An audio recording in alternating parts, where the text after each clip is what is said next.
daremos seguimento aos painéis com o tema Reforma Tributária e seus impactos no setor, que será conduzido pelo Dr. Fernando Massinhan, advogado sócio do escritório Zanella Advogados Associados, especialista em Direito Tributário, mestre em Direito e com ampla experiência em temas do transporte como assessor jurídico de entidades do setor.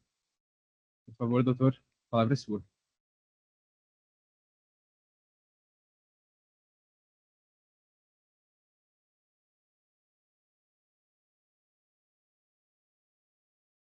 Alô, opa. Perfeito. Quem está online naquela câmera, imagino, também. Bom, enquanto vão colocando a apresentação, minha saudação, uma boa tarde a todos e a todas, especialmente à BTI, que eu agradeço pelo convite, ao presidente Clademir, a nossa sempre querida Gladys, incansável Gladys, pela honra de estar aqui para conversar com vocês.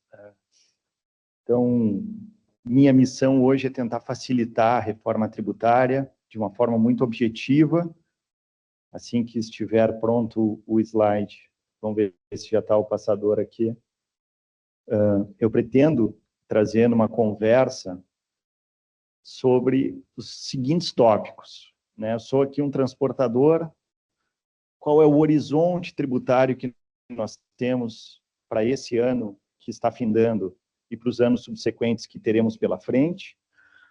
Os principais aspectos da reforma tributária, eu vou abordar que nós temos que aprender um novo jogo, nós teremos que saber como jogar um novo tabuleiro, então eu vou trazer os principais aspectos dessa reforma tributária, os reflexos fiscais, financeiros e contábeis, e tentar, no final, dar um planejamento, né, um mapa das principais ações que nós temos a fazer nas nossas empresas para o dia de amanhã. Não é nem para ontem, porque, na verdade, quando nós olhamos a reforma tributária, nós vemos que, embora nós não tenhamos ainda todas as respostas, ela já começou e ela já está a pleno ocorrendo. Então, para nos colocarmos numa primeira página, o que está acontecendo, né, colocarmos todos na mesma página, temos que pensar que a reforma tributária, ela alterou o sistema tributário nacional e ela retirou alguns tributos e colocou outros em substituição. Então, nós sabemos, né, que PIS, COFINS, ICMS, ISS e IPI, eles vão deixar de existir ao longo do tempo e nós teremos IBS e CBS, o chamado IVA dual, mais o imposto seletivo. Então, desses 5 tributos, que na verdade não são bem 5, né, uma vez que PIS e COFINS é a mesma coisa, nós vamos substituir por 3, mas também agora, no findar das luzes da reforma, nós já sabemos também que o IPI não vai cair, então, vai cair parcialmente, mas a parte da Zona Franca de Manaus não vai cair, então, na verdade, não há muita diferença em termos de número de tributos. Mas há uma promessa de simplificação, e nós vamos ver que ela pode ocorrer. Há uma promessa também de proteção ambiental, né, o imposto seletivo vai vir aí, nós temos nos reflexos no setor do transporte para a questão dos combustíveis fósseis e a mudança para uma nova matriz energética. Então, teoricamente, nós teremos um incentivo a fatores ambientais. Nós temos uma promessa de manutenção de carga tributária, ou seja, não teria uma elevação da carga, essa é a promessa do governo, porém, nós temos que pensar que quando o governo fala que não haverá um aumento da carga tributária, ele está dizendo o seguinte, não haverá um aumento da carga global. Porém, na reforma tributária, alguns setores pagarão mais e outros setores serão desonerados. Eu devo dizer que o setor de serviços, em geral, advogados, contadores, transportadores, esses foram eleitos que pagarão mais, por uma questão até lógica. Vejam que o IPI, que hoje nenhum de nós paga, deixará de existir e integrará os demais tributos, ou seja, nós estamos pagando uma parcela da tributação que antes era destinada apenas para a indústria. Então, o nosso setor vai impactar e nós vamos ver como. E também uma grande mudança é o sistema de débitos e créditos que logo nós vamos ver. Então, pessoal, vamos lá. Vamos lá. Vamos olhar agora em perspectiva o que nós temos pela frente nos próximos anos. Primeiro, né, em 2023 nós tivemos a emenda constitucional que já anunciou a reforma tributária.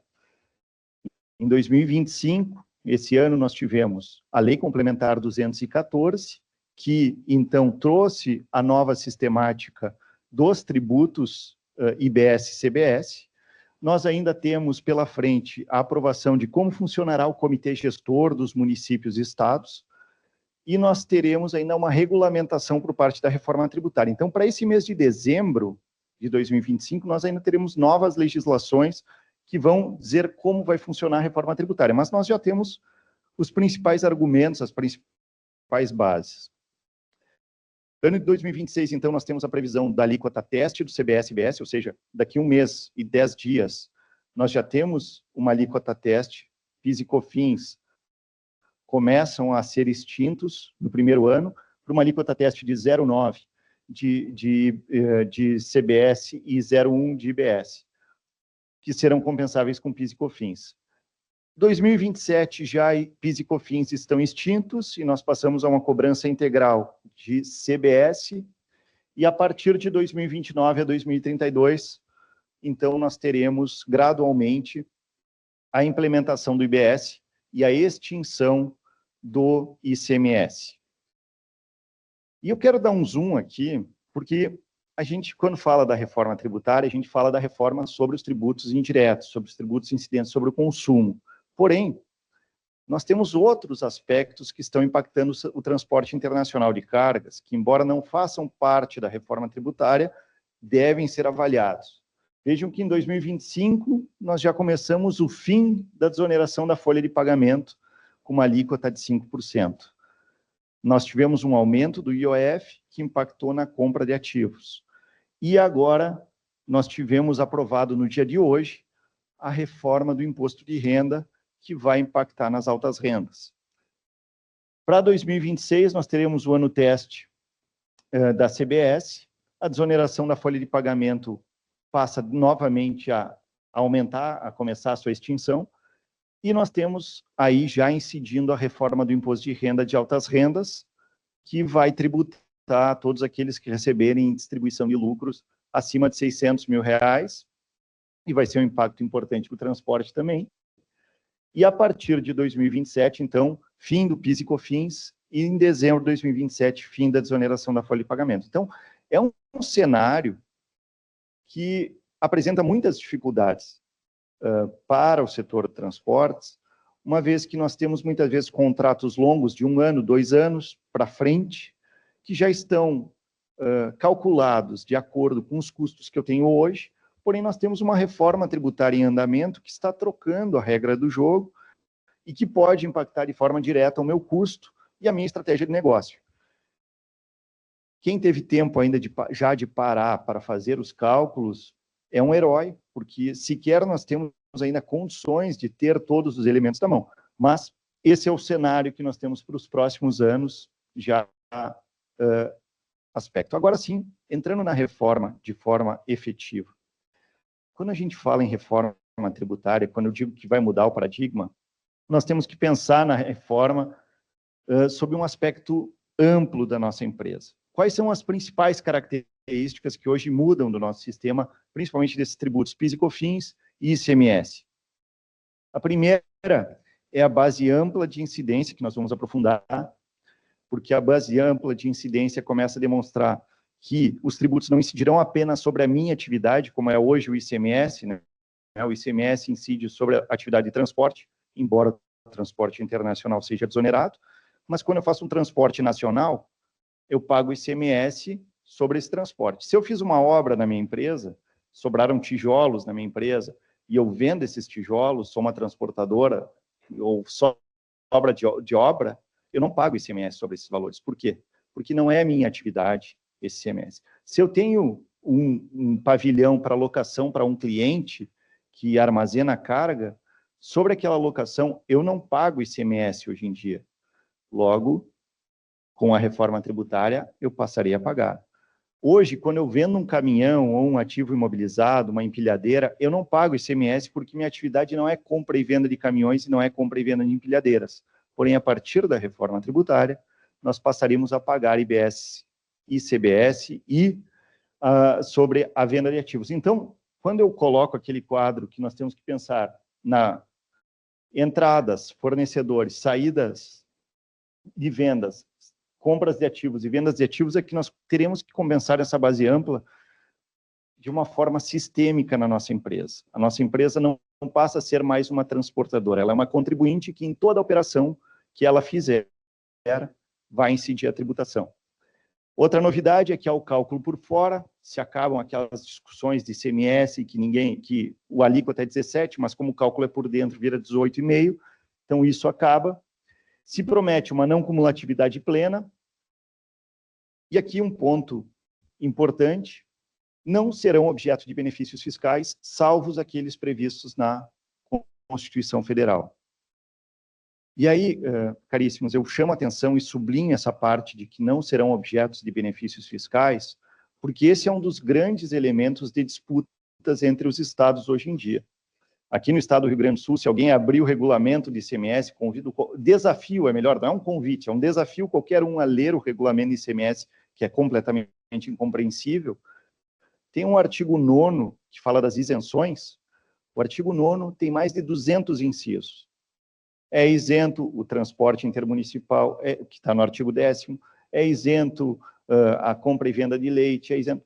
Isso não vai mais existir. E isso pode ser muito bom, porque uma vez que não há mais isenção, não há mais isenções concedidas, nós teremos uma concorrência mais, teoricamente, planificada. Porque se eu estou concorrendo com algum contribuinte de Minas Gerais, que por algum motivo tem um crédito outorgado lá de Minas Gerais, ou conseguiu algum benefício fiscal lá em Minas Gerais, com ele, me impacta, a partir da reforma tributária, isso acaba. Outro aspecto concorrencial, Gladys, importantíssimo. Hoje, se uma empresa tem uma boa assessoria jurídica e eventualmente entrou com uma ação judicial, e vamos dar um exemplo, conseguiu crédito de PIS e COFINS sobre IPVA. Nós temos decisões aqui do TRF4 que concederam para 5 ou 6 players esse crédito. Ele tem um benefício concorrencial em relação a outro, vamos usar o presidente Francisco, o presidente Vladimir, que eventualmente não ingressaram com essa ação, ou ingressaram e perderam. No momento da reforma, todas essas ações, todos esses movimentos de planejamento tributário que existem e que deram fôlego para muitas empresas que integraram seu custo, deixam de existir. Então, a partir de 2027, 2026, ainda é um ano de transição, essa diferença concorrencial tende a ser planificada. Tá? Então, não serão objeto de benefícios fiscais.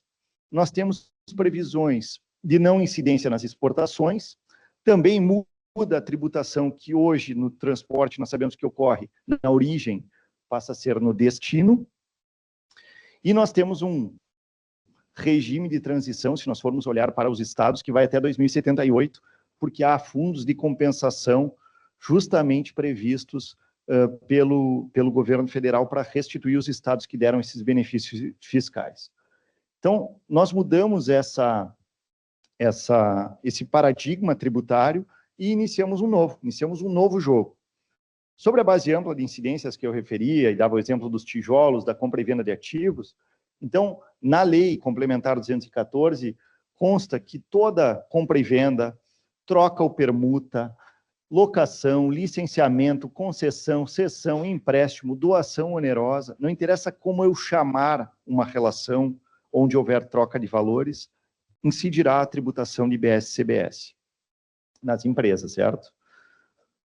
E aqui eu quero destacar, presidente Vladimir, e parabenizar a BTI, porque muitas vezes nós, né, Gladys? A Gladys trabalha muito, 24 horas, muitas vezes a gente não tem o feedback, tá, mas o trabalho deu certo. Eu trago aqui uma atuação da BTI que foi fundamental para o transporte internacional de cargas, e deixo registrado o meu reconhecimento justamente pela BTI ter conseguido levar a CNT, ter aprovado perante a CNT e ter levado para alterar a legislação, porque eu quero deixar explícito que no projeto de lei que havia sido aprovado na Câmara dos Deputados, constava que o transporte internacional de cargas só seria não tributado, né, presidente Francisco, nós entramos muito em contato com assessores legislativos na época, só não seria tributado, só seria considerado exportação de prestação de serviço a residente ou domiciliado no exterior relacionado a transporte de cargas para fins de exportação, quando contratado por alguém no exterior também. Então, eu teria que prestar um serviço que seria destino ao exterior, contratado por alguém no exterior e acabar lá. Nós fizemos um pedido de emenda, que foi aprovada, que inseriu o artigo 80 e permitiu, previu de uma forma expressa, que teria uma imunidade, uma isenção de IBS e CBS nas prestações de serviços, desde que vinculados direta e exclusivamente à exportação de bens e materiais. Então, quando há exportação, nós teríamos uma isenção, porque há ali a previsão de transporte rodoviário de cargas, ferroviário, aéreo, aquaviário, agência de transporte de cargas. Então, há uma previsão de desoneração nessa saída para a exportação. Nós ainda vamos ter que ver como vai ser aplicado isso, porque o que eu estou falando aqui é a partir de uma lei em tese. A partir do momento da aplicação, nós temos que ver como o próprio fisco vai regular isso. Mas eu deixo registrado a atuação da BTI, que começou antes do governo Lula, diga-se de passagem, no projeto, quem lembra da PEC 45, que já vinha desde o Bolsonaro, né, Gladys? Nós fizemos reunião, inclusive, com a assessoria do ministro Guedes, justamente mostrando o transporte internacional, que é tão desconhecido para o fisco. Então, nós temos esse cenário, base ampla, vai ter uma alteração específica para tudo que acontecer de negócios jurídicos, nós temos uma desoneração para exportação, mas não para importação, uma vez que não há previsão, mas o impacto inicial, já para o ano que vem, que a gente sente, que eu vou mostrar por quê, é justamente o impacto, muitas vezes, nos nossos fornecedores, que são as empresas de pequeno porte. Essas serão as mais impactadas, porque elas ainda não estão acostumadas a apurar um sistema de débito e crédito, assim como as empresas do lucro presumido, que não estão ainda acostumadas a apurar débito e crédito, não têm seus fornecedores mapeados. Também há uma mudança na questão da estrutura de custos, uma vez que o crédito passa a ser apenas creditável no momento do pagamento, e também, se a minha empresa goza de algum benefício tributário, como eu disse, minha empresa sempre foi proativa, fiz ações de PIS e COFINS, tomo todos os créditos de PIS e COFINS, de vez em quando tomo risco, bom, a partir do novo cenário, talvez eu não tenha mais esse fôlego concorrencial. Então, eu sei que aqui eu falo com grandes empresas, né? Vejo o presidente, Claudemir, vejo muita gente com empresa grande, mas eu tenho que saber aonde eu estou para saber o que eu tenho que fazer na reforma tributária. Se eu sou uma empresa que está no lucro presumido ou no Simples Nacional, se eu ainda não recebi uma notificação nos meus fornecedores, há algo errado. Porque se eu estou no lucro presumido ou Simples Nacional, certamente, seguramente, eu vou ter que mudar a minha estrutura radicalmente. Então, para essas empresas, deve-se acender um sinal vermelho ou amarelo para ano que vem, pelo menos, mudar para um lucro real. Empresas com benefícios tributários vão ter que refazer a sua matriz de custos. Esse é o outro sinal amarelo. Empresas exportadoras, bom, aí nós temos essa questão. A exportação é desonerada, mas a importação não. Logo, e é permitida a manutenção do crédito. Logo, eu tenho que verificar meus contratos. Porque se eu vou usar um exemplo aqui, contratado pela Ford do Brasil para fazer a exportação, mas eu sou contratado pela Ford da Argentina para fazer a importação. Estou viajando aqui, me corrijam se eu estiver errado. Talvez não seja mais interessante eu ser contratado pela Ford Argentina para fazer a importação, porque vai incidir CBS e a Ford da Argentina não vai tomar esse crédito. Então, se eu falar com o meu contratante e colocar todos os contratos dentro do Brasil, talvez, claro, é complexo, mas eu acredito que tem que trazer a discussão, talvez seja mais interessante, porque essa incidência tributária na importação vai virar crédito para ele. Então, empresas exportadoras também terão que verificar, nossas transportadoras. Uma vez que o crédito passa a ser essencial, eu vou falar sobre crédito tributário, eu também tenho que ver se meu fornecedor aqui em Uruguaiana vale a pena eu abastecer em Libres ou aqui. Pô, em Libres não me dá crédito de IBS e CBS. Se eu abasteço em Uruguaiana, eu tenho crédito CBS e IBS. Então, nós temos uma nova maneira de fazer negócio. E também, se eu faço para grandes players, eu teria que ver justamente esses bids muito longos, que são de 2, 3 anos para frente, para colocar cláusulas que me protejam na mudança tributária, porque eu não posso suportar esse custo, não posso não ter um reequilíbrio econômico-financeiro a partir das novas regras que estão postas. E aqui eu faço, então, a questão dos créditos. Eu vou sublinhar a questão dos créditos, porque vai mudar completamente da forma como nós apuramos hoje. Hoje, para apurar crédito de PIS e COFINS, por exemplo, nós elegemos, se para a minha transportadora, digamos que eu sou um transportador que transporto cargas que necessitam uma manutenção, remédios, que precisam ficar 22 graus. Eu posso considerar que ar-condicionado é um insumo para mim. Então, eu comprei ar-condicionado, digo, ar-condicionado é insumo, e tomo crédito de PIS e COFINS sobre o ar-condicionado. Agora, eu transporto carga a granel do agronegócio que não precisa ser refrigerado. O fisco já vai dizer, ó, o ar-condicionado não é insumo para ti, não pode tomar esse crédito. Então, é muito complexo nós sabermos o que é insumo para um, pode não ser para outro. A partir da reforma, nós mudamos esse cenário e o crédito passa a ser financeiro. O que isso significa? Ao invés de eu chegar numa empresa no final do mês e dizer o que eu tenho direito de crédito, quem vai me dizer qual é o meu crédito é o governo.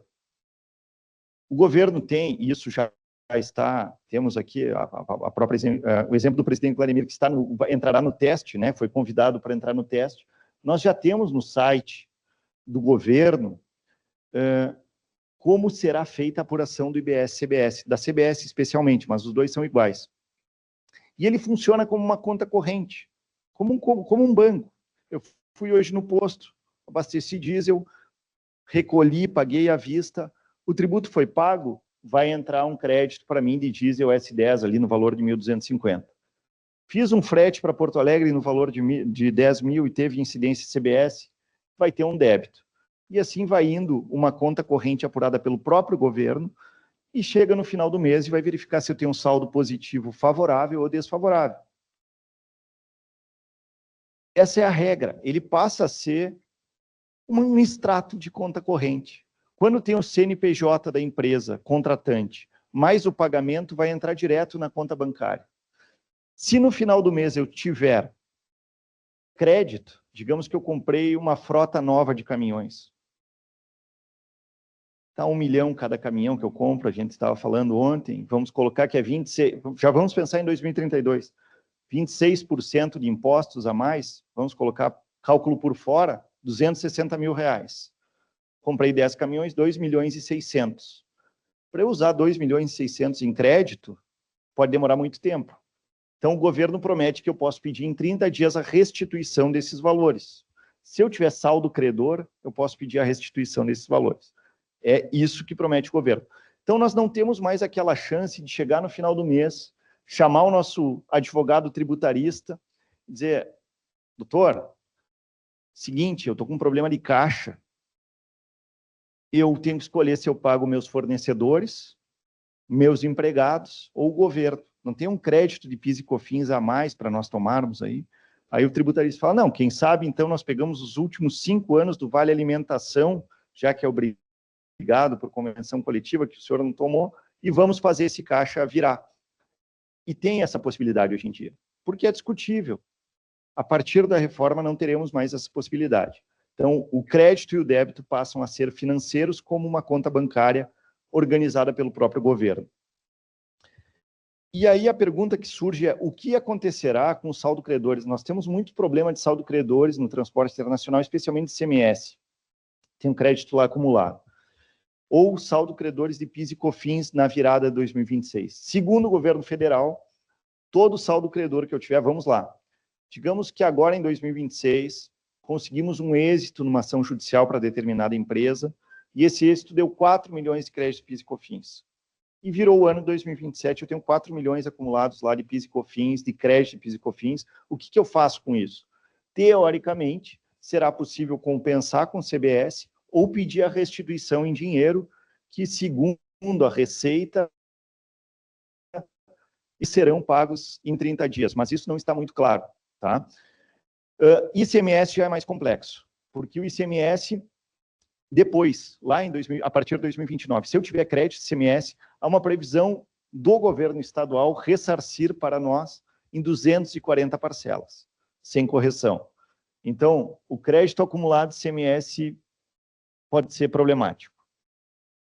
Então, uma vez que nós vimos, e aqui eu estou falando sobre conceitos, mas assim, olha, o que eu quero que as senhoras e os senhores saiam hoje pensando, bom, base ampla, eu entendi que todo o negócio vai incidir.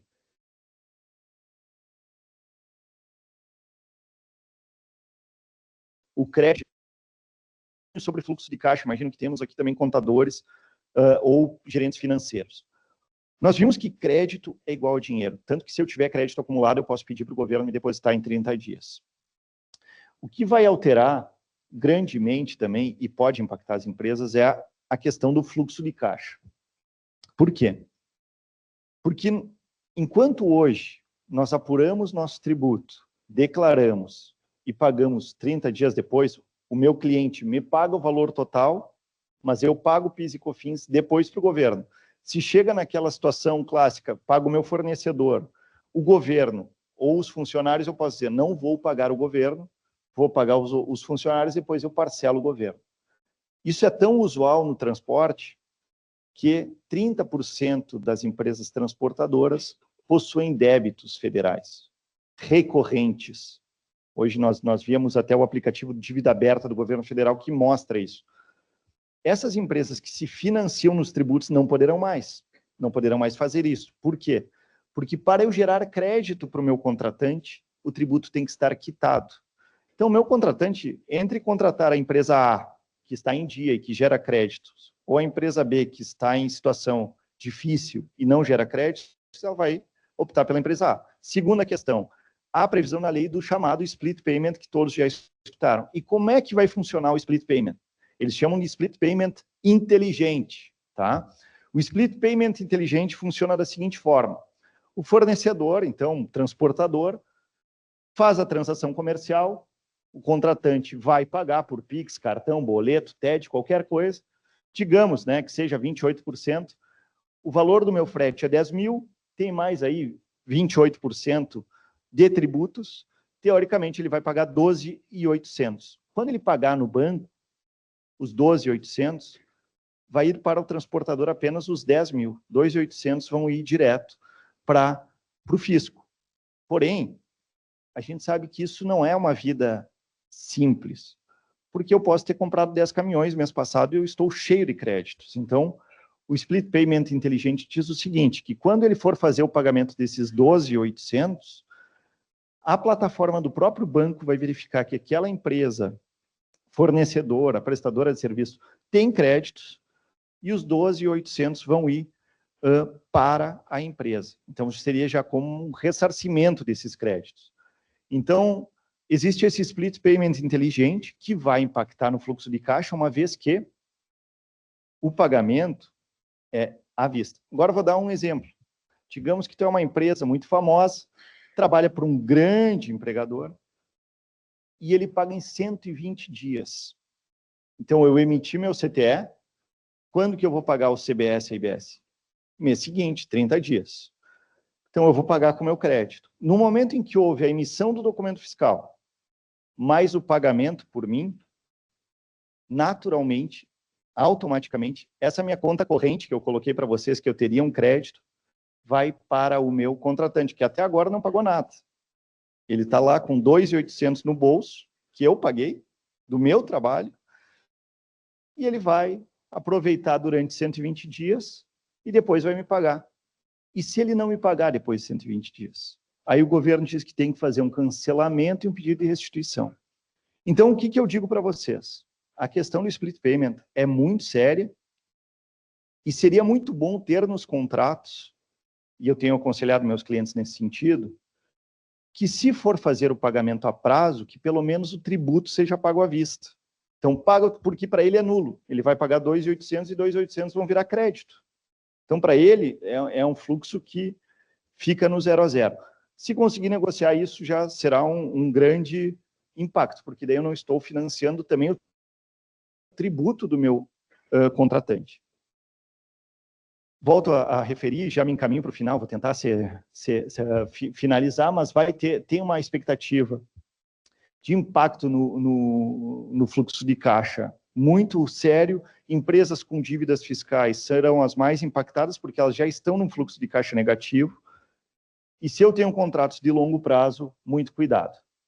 E aqui eu já estou me encaminhando para o final, mas existe um tema que recorrentemente eu vou nos meus clientes e eu vejo esse problema. Qual que é o problema? Quando eu compro um caminhão de R$1 milhão, eu uso ele por 5 anos, uso a depreciação, porém, quando eu vou vendê-lo, tem uma incidência do ganho de capital que paga 34%. Então, eu tinha um caminhão de 1 milhão, vou vender ele agora por 500 mil, só que é 500 mil menos 34%. Daí o empresário diz, tchê, tá difícil, eu não vou vender meu caminhão agora e pagar esse pênalti.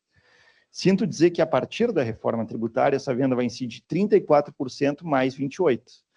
Então, assim, existe um risco sério de nós termos que pensar uma saída para a venda dos nossos ativos, porque o caminhão ele é uma situação muito séria nesse sentido. E a segunda questão na compra de ativos, que é importante, é o seguinte: se eu comprar o meu caminhão, e essa tem a previsão na Lei Complementar 214, se eu comprar o meu caminhão até 31 de dezembro de 2026, na minha venda, quando eu for realizar a venda, não haverá incidência de CBS. Se eu comprar a partir de 2027, eu tomo crédito CBS, porém, quando eu for vender, eu também vou pagar esse CBS. Então, assim, existe agora uma demanda, e isso eu já digo para vocês, olha, as empresas têm o dever de calcular para ver se vale a pena comprar em 26 ou 27 os seus ativos. Falando nisso, eu até estive pela FETransul, né, presidente Francisco, nós falávamos semana passada, no Conselho de Boas Práticas Tributárias do Estado do Rio Grande do Sul, e eu levantei esse ponto. Falei, olha, Estado, claro que eu não falei que ia ser pior em 2027, eu falei, Estado, já estamos com vendas baixas de caminhões. Se eu comprar em 2027, eu tenho crédito CBS à vista. Em 2026, se eu comprar, eu tenho um crédito parcelado e PIS e COFINS. Não falei que na venda ia ser pior. Falei, eu acredito que o Estado tem que verificar se não vale tentar uma isenção para incentivar a compra de caminhões em 2026, para tentar movimentar a economia. É um pleito que a FETransul fez, vamos ver o que virá. Mas muito importante planejamento estratégico, e aqui sim já é o meu último slide, espero ter conseguido no tempo, não botei cronômetro, mas planejamento para 2026. Planejamento já devia ter começado há bastante tempo, mas o primeiro, adequação do CTE, que já tem um layout novo, nem entrei nessa questão técnica, mas se as empresas, nem vou entrar na questão CRT, CTE, Gladys, isso aí vamos deixar para depois. Vamos deixar para a NTT nos dizer se é CTE ou CRT, né? Não, estou brincando. Eu acho que ninguém tem essa resposta ainda.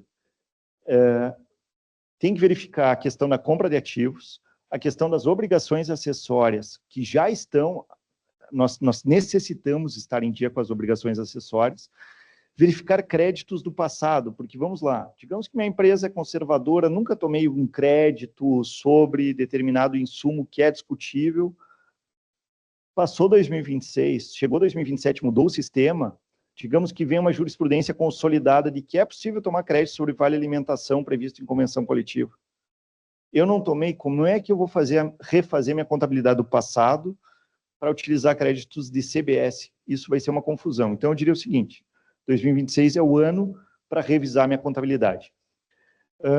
Renegociação de contratos, verificar justamente com clientes e fornecedores. Se os meus fornecedores são Simples Nacional e lucro presumido, já anunciar para eles perguntando, e aí, vocês estão preparados para a reforma? Verifiquem se vão aderir ao sistema geral, uma vez que se ficarem dentro do Simples Nacional, muito provavelmente não gerarão o mesmo nível de créditos e ficarão fora do mercado. Então, tema importante que é uma educação fiscal desses pequenos fornecedores e a compra de ativos 2026. Eu diria que nesse momento, né, tentando trazer assim um extrato de questões a fazer, são essas as questões. Eu deixo o meu contato, deixaremos também toda a apresentação para quem tiver interesse, e a gente fica à disposição para aprofundar, certo que temos algumas respostas, mas não todas, eu acredito que nem o fisco tem.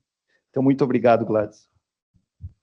Como o tema é muito complexo, nós vamos fazer mais um evento de reforma tributária ainda este ano. Então, já está convidado, convocado. Tá? É um tema muito difícil, evidentemente, ainda todos nós, muito de nós, não todos, porque eu acredito que muitas empresas estão preparadas, mas principalmente os contadores, e aí a gente vai fazer questão de que os empresários tragam os contadores para escutar, porque tem muitos transportadores que ainda estão no lucro presumido ou que ainda estão no simples. E, evidentemente, o tema é sério, né? Então, desculpa-te, Manu, que eu cortei, mas já está convocado. Eu agradeço, Gladys. Acho que até porque teremos novidades, né? Sem contar a questão do imposto de renda, podemos até ampliar para outros tipos. Mas eu quero aqui, então, deixar registrado meu agradecimento ao presidente Claudemir pelo convite, deixar os parabéns para a BTI pela atuação, por ter conseguido êxitos já na reforma tributária. E nós traremos novidades, questão do CRT e CTE, que nós temos ainda a aprofundar, que estamos discutindo com o Estado, e outras questões nós traremos. Então, agradeço a todos e a todas pela atenção, espero que possa ter sido proveitoso para quem escutou alguma ideia para melhorar essa gestão, e eu fico à disposição.